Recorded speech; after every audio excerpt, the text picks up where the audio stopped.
Assalamualaikum warahmatullahi wabarakatuh. Selamat datang di channel Ngaji Al-Quran As-Sunnah, channel yang insya Allah akan membahas segala sesuatu yang berhubungan dengan Al-Quran dan As-Sunnah. Selamat menyaksikan.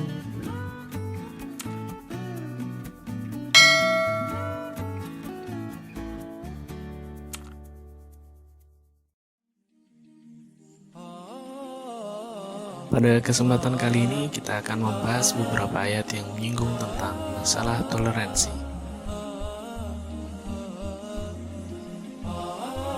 Indonesia adalah negara dengan banyak sekali ragam suku dan budaya.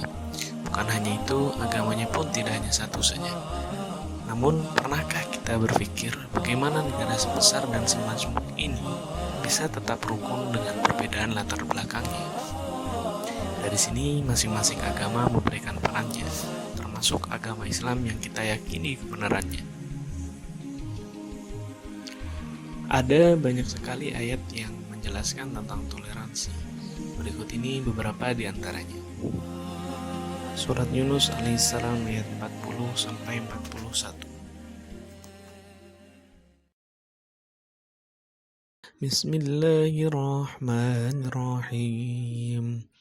وَمِنْهُمْ مَنْ يُؤْمِنُ بِهِ وَمِنْهُمْ مَنْ لَا يُؤْمِنُ بِهِ وَرَبُّكَ أَعْلَمُ بِالْمُفْسِدِينَ وَإِنْ كَذَّبُوكَ فَقُلْ لِي عَمَلِي وَلَكُمْ عَمَلُكُمْ أَنْتُمْ بَرِيئُونَ مِمَّا أَعْمَلُ وَأَنَا بَرِيءٌ مِمَّا تَعْمَلُونَ.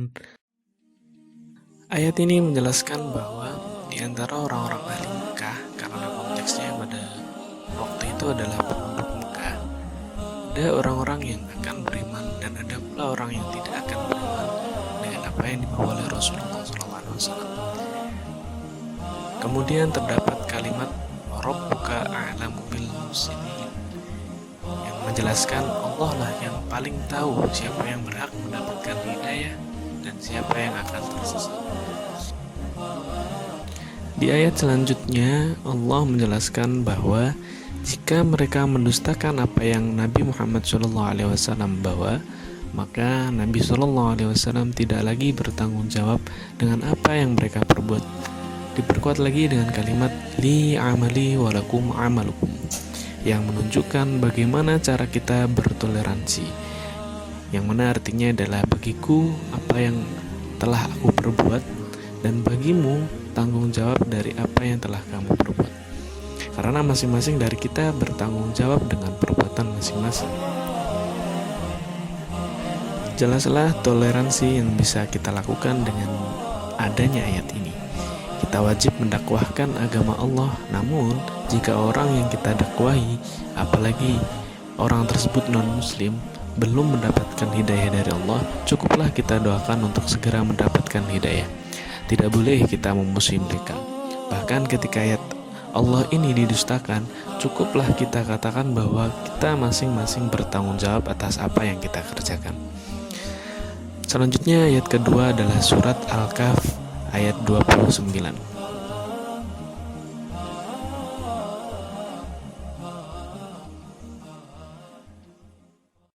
Bismillahirrahmanirrahim. وَقُلِ الْحَقُّ مِنْ رَبِّكُمْ فَمَنْ شَاءَ فَلْيُؤْمِنْ وَمَنْ شَاءَ فَلْيَكْفُرْ إِنَّا أَعْتَدْنَا لِلظَّالِمِينَ نَارًا أَحَاطَ بِهِمْ سُرَادِقُهَا وَإِنْ يَسْتَغِيثُوا يُغَاثُوا بِمَاءٍ كَالْمُهْلِ يَشْوِي الْوُجُوهَ بِئْسَ الشَّرَابُ وَسَاءَتْ مُرْتَفَقًا.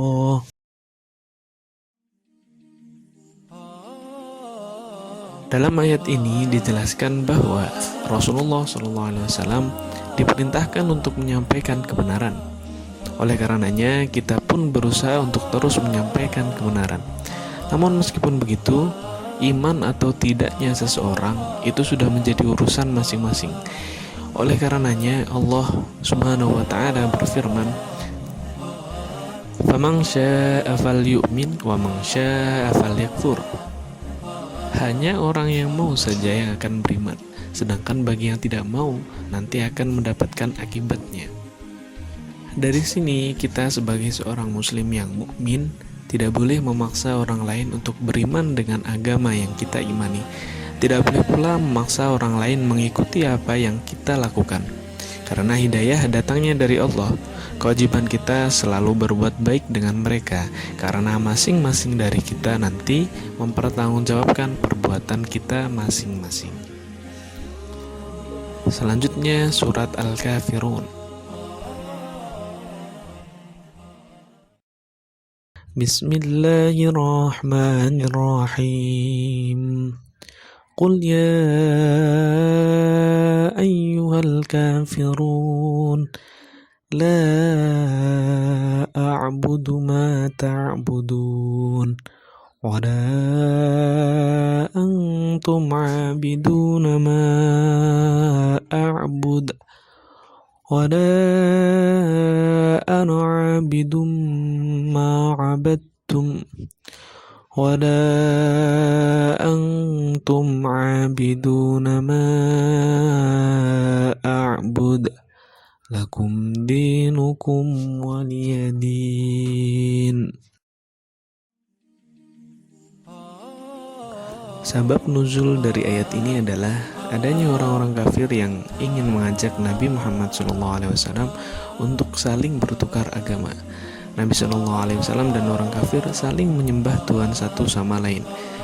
Maka kemudian turunlah ayat ini untuk menolak ajakan dari orang-orang kafir.